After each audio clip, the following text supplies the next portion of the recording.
Welcome to another episode of Dow's Daily Commute. You know, I've been getting emails and sharing some personal things that I'm getting from people, and I really appreciate that. So just keep those coming in.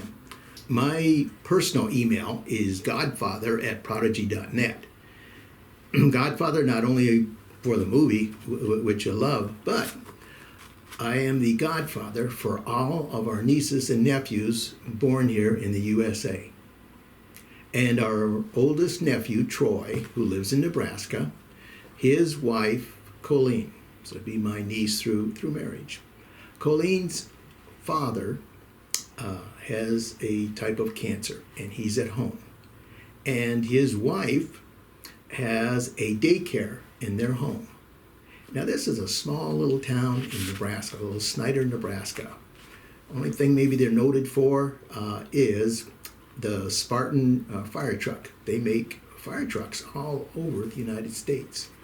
And one of their salesmen happened to be in the city of New York. One of the children happens to be that salesman. That salesman come back, and he tested positive for the virus. Colleen's dad, who immune system, you can imagine kind of being down, having cancer, he has the virus. And last night, talking to the family in Nebraska, now Colleen's mom has the virus. So we're indeed keeping them in our prayers. So how do you want to show up? As you can see, Dallas showed up here in the suit again today. I show up, I think, and I hope I portray that, thankful. Folks, I am so thankful for being a U.S. citizen. I am so thankful for being here, being part of financial markets. You know, I've said that there's really only two things that we deal with: people and systems. This wisdom was given to me years ago by a professor, and he says, please keep people with a capital P and systems with a little s.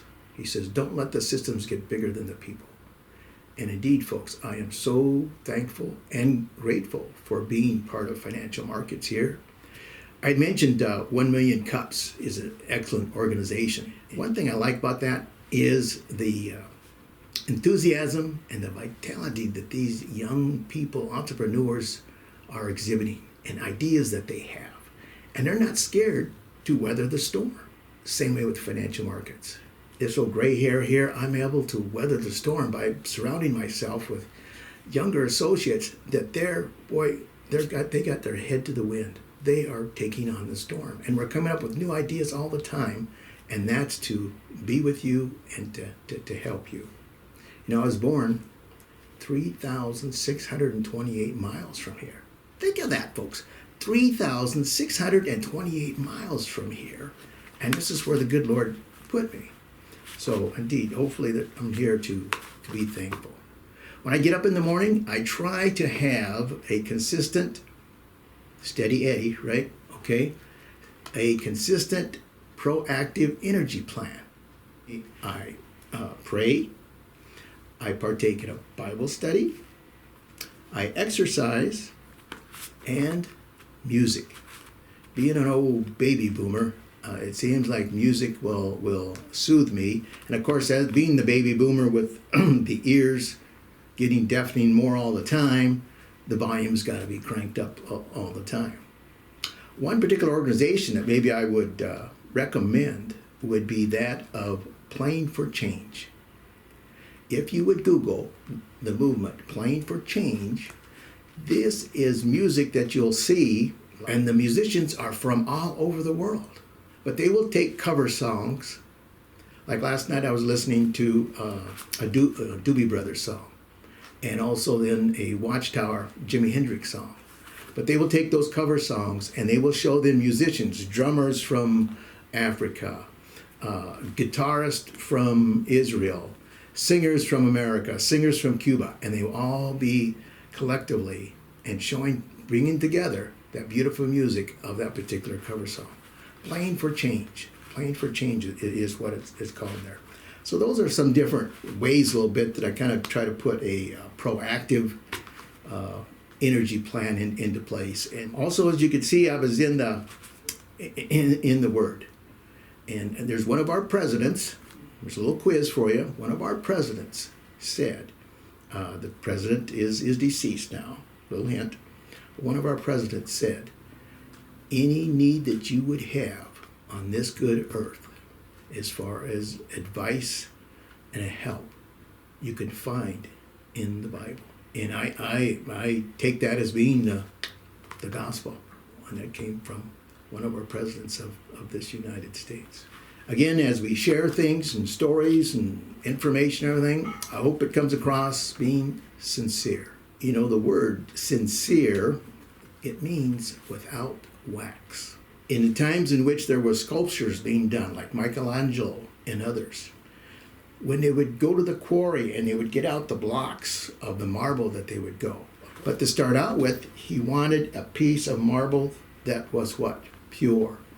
No imperfections. Sometimes the quarrymen would take wax and cover a crack on the marble. And then they would take the marble dust and put that over that block. When the buyers would come, they would not see that it had the imperfection. Sincere, without wax. Trying to be without imperfections. Again, the stories and info that we have, we are indeed here at Financial Markets sincere about being here for you. One of my loves is Westerns. I love Westerns. You know, one of the earlier ones I can remember is called The Searchers. Has Natalie Wood in it and John Wayne. Now, as I watch that movie again, it really brings some puzzling questions. Humanity and sometimes the way that we treat each other. It's called The Searchers. Then there was one, a long movie. I think it was maybe 3 hours back then. How the West Was Won. And you name the cowboy star back then, they had it. Eli Wallach, James Stewart, John Wayne, Richard Widmark, Carol Baker. And there's a big scene there where they show a stampede of buffalo.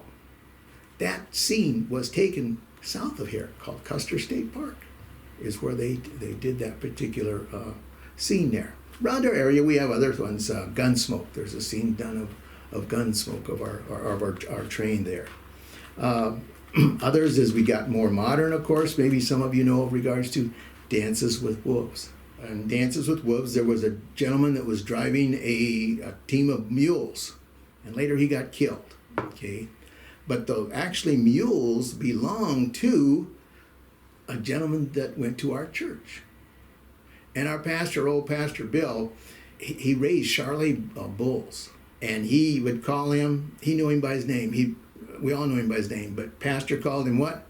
Mule Skinner. Here comes Mule Skinner. How are you today, Mule Skinner? He would call him, but he took care of his mules during that movie, Dances with Wolves. And he had names, of course, for them and all the thing. He's now, since then, passed away. Again, a big cowboy, John Wayne. John Wayne was from Winterset, Iowa. Winterset, Iowa was only 12 miles north of where we lived in DeSoto, Iowa. That's where John Wayne actually come from. And then later years, much later years, when John Wayne retired, you know where John Wayne retired? Panama.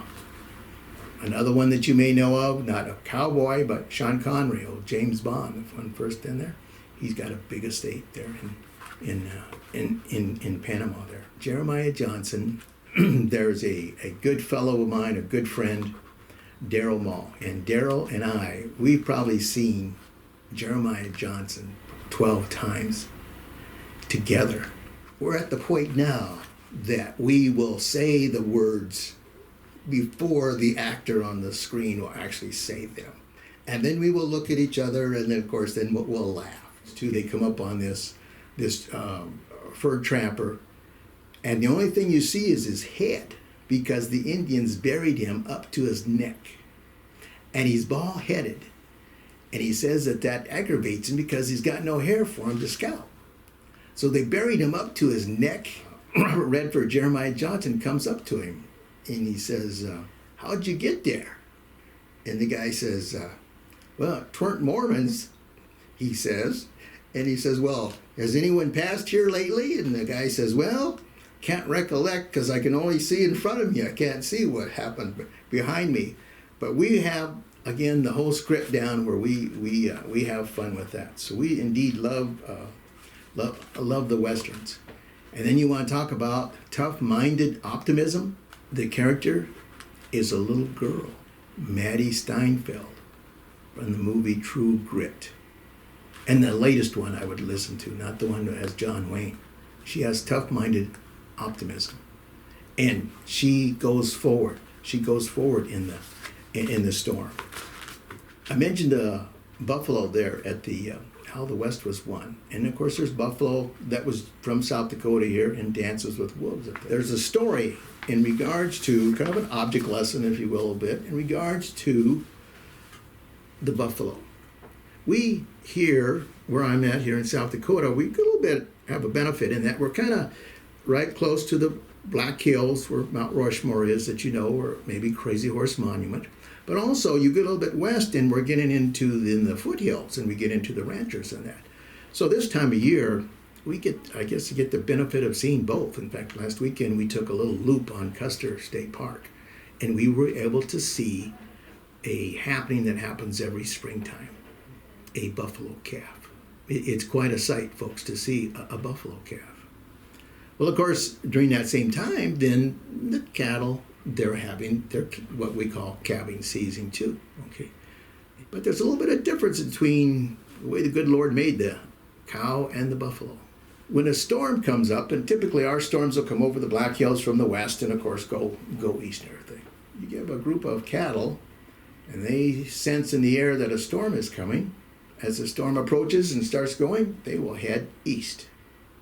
And they'll run and try to get out of the storm. Now you take a buffalo. A buffalo looks over the ridge and sees the storm's coming, and the buffalo will go west. They will put their head right into the storm and go west. They're not in the storm as long by heading right into it. And you look at the way the good Lord made a buffalo head. He'll put his head right down in the snow and the drifts of snow, and he'll move it around with all that the good Lord give him in regards to the size of his head. And he'll move that snow and he'll get down to that grass. Cattle, when they start to herd up, east, I should say. What did I say? The storm's coming from the west. So when they've got their butts to the wind, the snow in blizzard time will go by them, and it'll go by their nostrils. Their nostrils will freeze right up. Whereas no, what's old Mr. Buffalo do? He's heading right into the storm. What an object lesson for us. We have storms in our lives, whether they be health, whether they be occupations, whether they be where we work. So does your clients. They want to be listening to you. They want you to call them. They want you to contact them in regards to helping them weather through the storm there. So here's a little bit of a cowboy rancher wisdom, okay? Never approach a bull from the front, a horse from the rear, or a fool in any direction. Don't squat with your spurs on. When you lose, don't lose the lesson. Because you know what that's called, folks? That's called experience. Don't interfere with something that ain't bothering you. Sometimes you get, and sometimes you get got. So a little bit of a cowboy wisdom there. I mentioned those buffalo. When I was going for my master's here, finishing up my master's at National American University, and there'd be about a 15-minute break. One particular time at the break, Billy, he said, well, I won't be here next week. I said, no. He said, no, I've got to go to Los Angeles.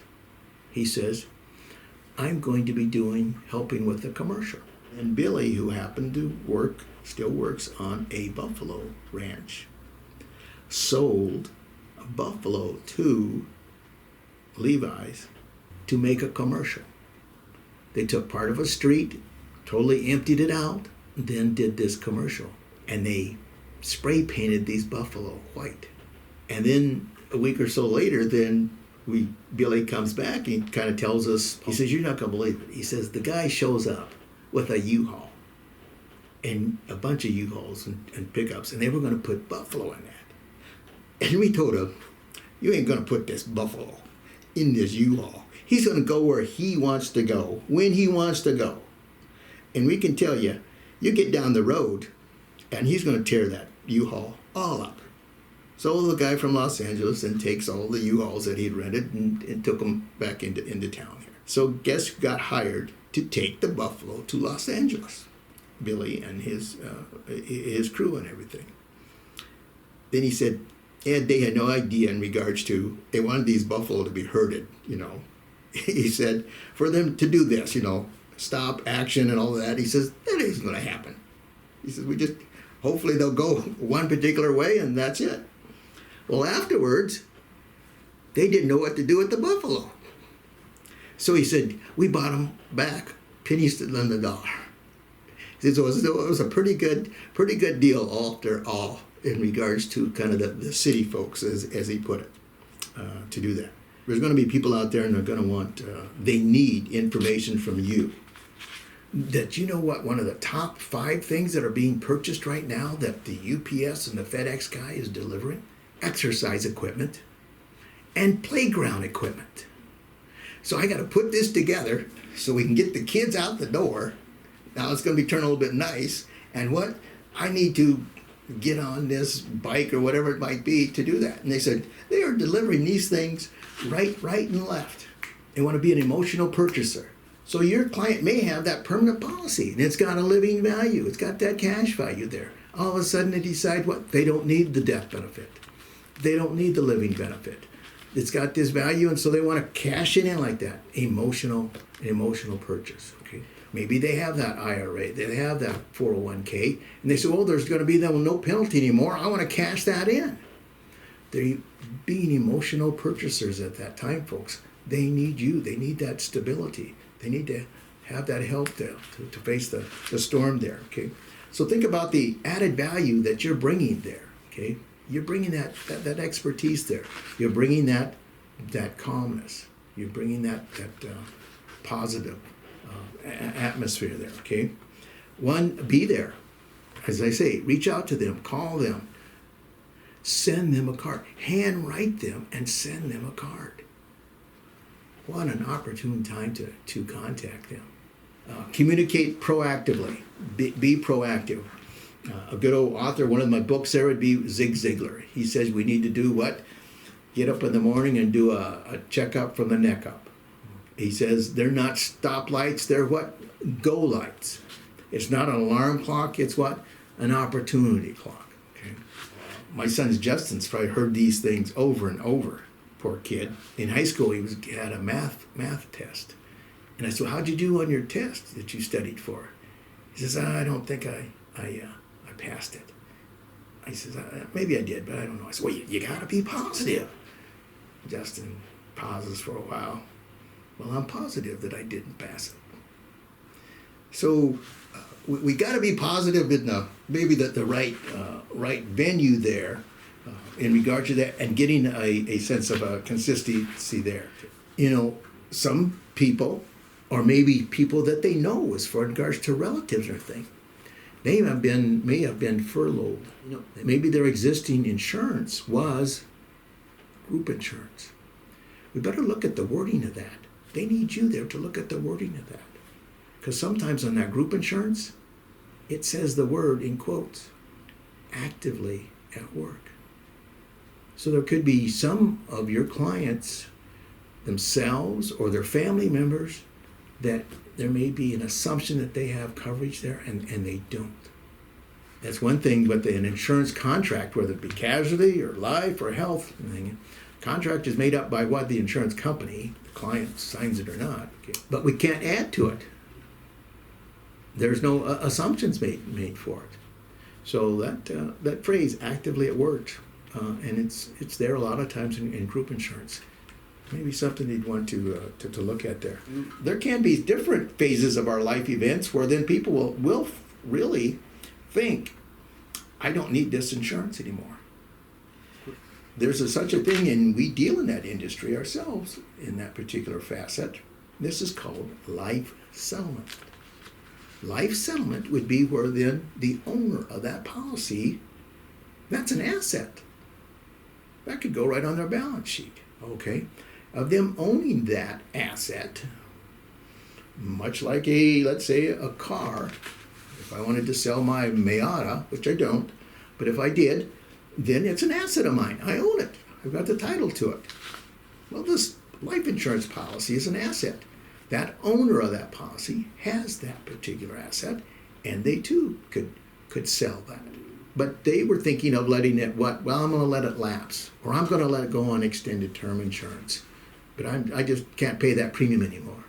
Okay? Life settlement may be an option. And our internal wholesalers can indeed help you uncovering in regards to what that's all about. This little caveat, if you will. Help me, Lord, that I know enough about a subject that I know that I'm right. But, Lord, not know enough about a subject to know when I'm wrong. Blessed are those who ease the pain of misfortune, for they should be called, what? Insurance agents. Life's passed so far. One of the things I've been fortunate to do was at numerous campfires. And one particular campfire, there was a campfire director. And during that week, the campfire director would have us bring a stick like this. And towards the evening, towards the campfire, then we would throw the stick on the campfire. And there would be songs, and there would be stories and skits and all kinds of things, and young people would have fun. Well, the last night, we're all in a circle, and we know to grab our stick. But before we get to enter the circle, the campfire director says, keep your stick. And then he goes around and he asks each one of us to tell the story of our stick. What's its name? What does it do? What's its good points? What's its strengths? And then he ends with the story of his own stick. And then he does a type of object lesson where he doesn't say a lot of words. He just holds up his stick and he goes. Then he goes and he gets your stick and your stick and your stick. And then he gets everyone's stick and he takes his stick and he goes.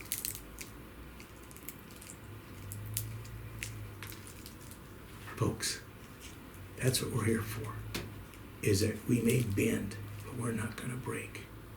We're here together with financial markets. The associates here, myself, we're here to be with you again so that we bend, but we don't break. GP for you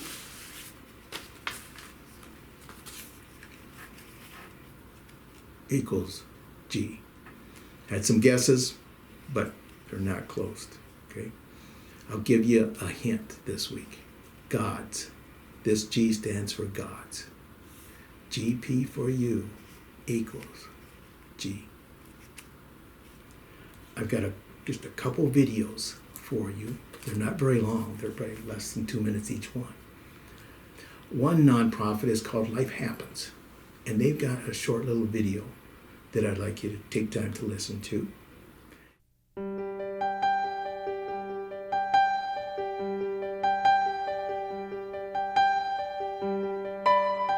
His philosophy was pretty simple. Life was a gift. We are giving gifts to make a difference.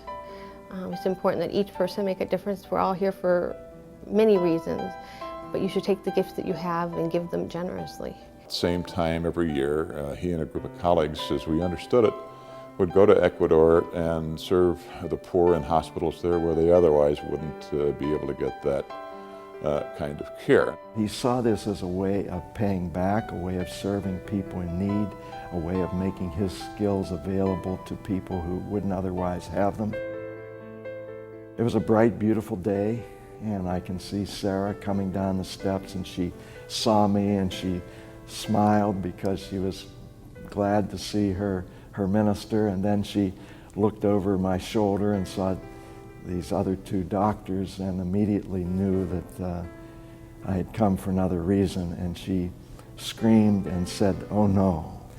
And I said to her, "There's no easy way to do this, so I'm just going to tell you that David has died in Ecuador." I remember holding onto the stairwell and just screaming. And I looked at Carl and I said, "What am I going to tell these children?" And he said, "Sarah, when they're sitting in front of you, the words will come." I said, "Something very, very bad has happened to Daddy, and he died last night in his sleep. It's a very awful thing. It's a very sad thing. But I want you to know that he loved you, and I loved you, and I'm not going anywhere."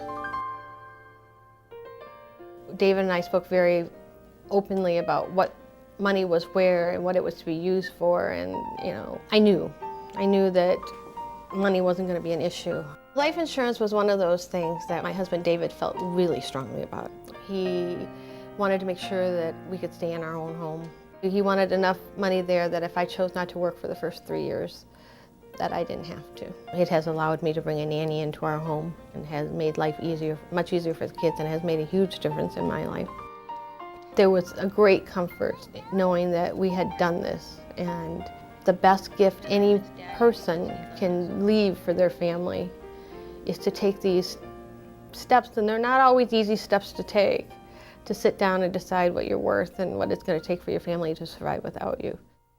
Dave had always taken care of us, and he continues to do that. 2, 3.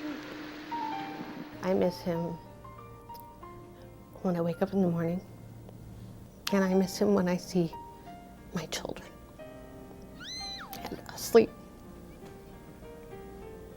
Every night I go in there and I think, wow, boy am I lucky. Look what he's missing.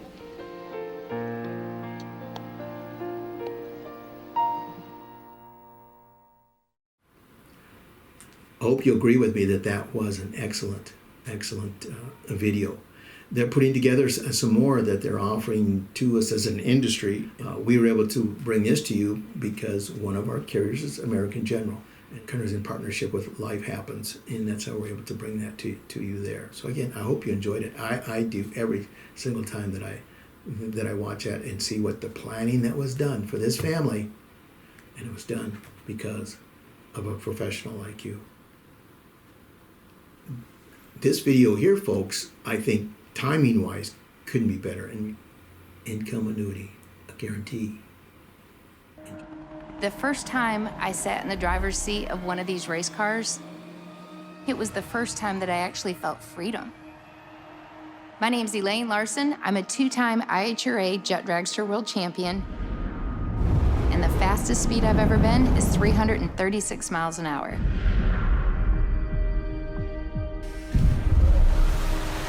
These cars move so fast and so quick. When you reach the finish line, it's too late to make a plan. I hit a wall at 280 miles an hour. And that knocked me out, literally knocked me out. And that really was humbling for me because I'd been feeling so indestructible. And then I realized that one just blip of a second can totally change your life. We have to think about every little thing that can go wrong. I take that same planning just as serious in my retirement. I use that same planning when I chose to purchase this annuity. Annuity is about planning, and it's about making sure that you're gonna live the life that you want. It's about protection, not only for you, but for your family. You know, we all live life in the fast lane, but when things slow down, are you gonna be prepared for it?